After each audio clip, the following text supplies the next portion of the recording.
Bugün Reportyorların Azadlığı və Təhlükəsizliyi İnstitutunda Siyasi Məhbuslarsız Azərbaycan İctimai Alyansı mətbuat konfransı keçirib. Konfransda Alyansın 2013-cü il siyasi məhbuslar barədə hazırladığı hesabatın təqdimatı olub.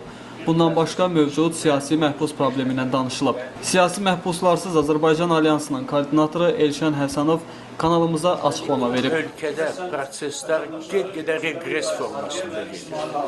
İnkişaf yox, qeyri-inkişaf gedir. Həbslər çoxalır və biz çalışdıq ki, bu ildəki olan həbsləri, qeyri-qanun pozuntuların monitorinqini aparaq. Və nəticədə özünüz gördünüz ki,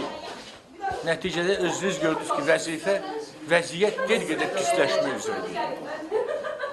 Bu hesabatı hazırlayandan sonra və hansısa qeyd olmayan şeyləri əlavə eləyəndən sonra bunlar hamısı beynəlxalq təşkilatlara gedəcək ki, bizim hakimiyyətə bir balaca təzyiq olsun.